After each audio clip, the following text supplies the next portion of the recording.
एक मुळात भावना अशी आहे की कार्यक्रम करण्यापाठीमागची, आता मी तर नेहमी तुम्हाला प्रत्येक कार्यक्रमात सांगतोच की अधिकाराची जाणीव करून देणं अल्पसंख्याकांना, अर्थात अल्पसंख्याक याची व्याख्या जर करायची झाली तर जगात सगळेच धर्म जाती ह्या अल्पसंख्याक आहे. पण ही ज्याला आपण म्हणतो ना स्थळ सापेक्ष ही घटना आहे. म्हणजे की मुस्लिम बहुल राष्ट्रामध्ये हिंदू अल्पसंख्याक असतो, म्हणजे जिथं बहुसंख्य राष्ट्र आहे तिथं मुस्लिम अल्पसंख्याक असतो, पारसी आहेत, जैन असतील, मारवाडी असतील किंवा म्हणजे वेगवेगळ्या सगळ्याच अशा जे छोट्या समूहात असणाऱ्या जाती त्यांना अल्पसंख्याक म्हणतो. पण मुळात मला त्याच्या पाठीमागेही जायचं आहे. अर्थात अधिकार, त्यांच्या अधिकारांची जाणीव करून देणं, त्यांना ते अधिकार मिळवून देणं, याच्यासाठी सगळ्यांनी प्रयत्न करावे, म्हणून जागृती व्हावी म्हणून हा दिवस साजरा केला जातो. पण याच्या जर आपण थोडंसं पाठीमागे गेलो आपण तर मला असं वाटतंय की अल्पसंख्याक म्हणजे काय की एक विशिष्ट धर्माचे आणि ते कमी संख्येने असलेले असाच अर्थ आहे ना, सरळ सरळ अर्थ असा. पण मला एक म्हणायचंय की जे पूर्वापार चालत आलेला जो की मानवता धर्म, तोच जर मुळात जर सगळ्यांनी पाळला तर मला वाटतं हे अल्पसंख्याक किंवा हे असे हे शब्द प्रयोग करण्याची गरजच भासत नाही कोणाला.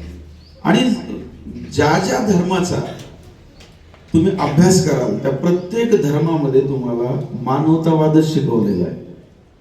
आता साधं सोपं उदाहरण आपण जर कंपॅरिझन करायला गेलो, समजा की हिंदू किंवा मुस्लिम हे जर कंपॅरिझन करायला गेलो तर ज्ञानेश्वरी किंवा भगवद्गीता असेल, काय त्याच्यामध्ये श्लोक आहेत, बरोबर आहे की ज्यांनी आता मुलं काही जण वारकरी संस्थेतले आहेत की जे ज्ञानेश्वरी वाचतात, भगवद्गीता वाचतात, कर्मण्येवाधिकार असते मा फलेषु कदाचन यदा यदा धर्मस्य, हे वाचतात तुम्ही. हे काय ते श्लोक आहेत. कुराण ज्यावेळेला आपण वाचतो, कुराणामध्ये काय आयत आहे. आयत म्हणजे काय, श्लोकच आहे. तुम्ही जर कुराण वाचायला जर लागलात, म्हणजे त्याची माहिती जर घ्यायला लागलात, म्हणजे इतरांनाही सांगतो की आपल्याकडे हे फार मोठी अंधश्रद्धा आहे की आपण आपल्याच धर्माचा फक्त अभ्यास करावा किंवा आपल्याच धर्माचे ग्रंथ वाचावेत. माझ्या घरी या, माझ्या ग्रंथालयात बघा, तुम्हाला सगळ्या धर्माची पुस्तकं आढळतात, अगदी कुराण पासून. बायबल सुद्धा आहे, ऐकण्याचे गुरुजी बायबल सुद्धा मी वाचतो, कुराण वाचतो, भगवद्गीता वाचतो, सगळ्या धर्माचा जवळपास, बुद्ध धर्माचा त्याचा अभ्यास करतो मी. ह्याच्यात एकच आहे सार, काहीच नाही की स्वतःचं आचरण करा आणि स्वतःचं आचरण करत असताना इतर धर्मियांना सुद्धा तितकाच सन्मान द्या, मान द्या. आणि जातपात हे नाही त्याच आहे मुळात. आम्ही पटेल साहेब, आम्हाला कधी कधी प्रश्न पडतो असं की जे प्रशासन, जी शासन व्यवस्था आहे ना, ही कुठंतरी म्हणजे सडलेली आहे, किडलेली आहे.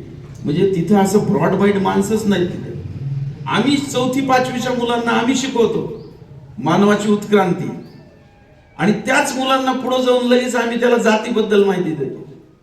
त्याच मुलांना आपण, म्हणजे हे कुठंतरी शिकवणाऱ्याची द्विधा स्थिती आहे ना. माझ्यासारख्या विचार करणाऱ्या माणसाला, आता मी तर बंडखोर वृत्तीचा आहे, मी बोलतो स्पष्ट.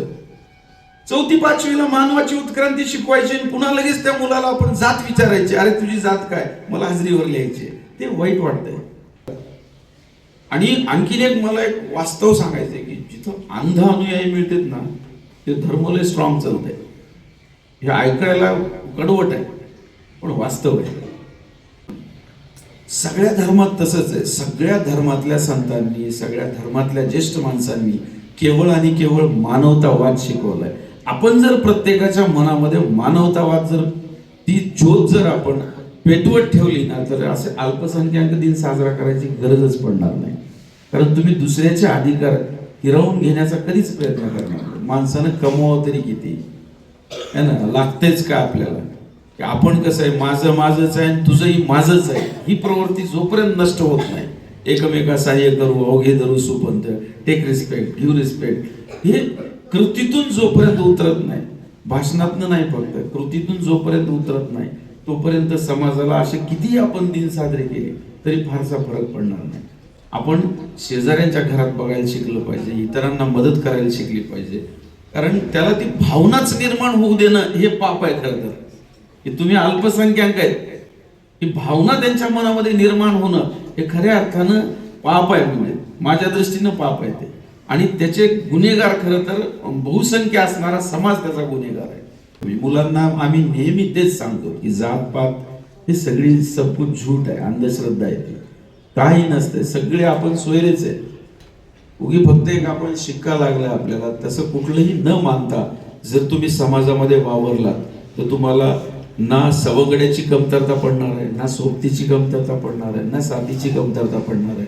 आपलं आपलं आपलं हे जे शोधण्याचा प्रयत्न करतोय असं नाही अजिबात. तुम्हाला जी प्रतिज्ञा शिकवली जाते ना, इंडिया इज माय कंट्री, है ना, ऑल इंडियन्स आर माय, हा शब्द जो ठाम तुम्हाला शिकवला जातो की सारे भारतीय माझे बांधव आहेत. यदुनाथ थत्तेने फार सुंदर लिहिलं होतं त्याच्यावरती. माझेच का म्हणायचं नाही, माझं म्हणण्यात जे प्रेम आहे ना ते आपलं म्हणण्यात नाही. त्यांना म्हणता आलं असतं सारे भारतीय आपले बांधव आहेत, नो, सारे भारतीय माझे बांधव आहेत. आणि हाच न्याय समोर ठेवून जर तुम्ही चाललात तर मला वाटतं हा दिवस खऱ्या अर्थानं साजरा झाला असं म्हणता येईल.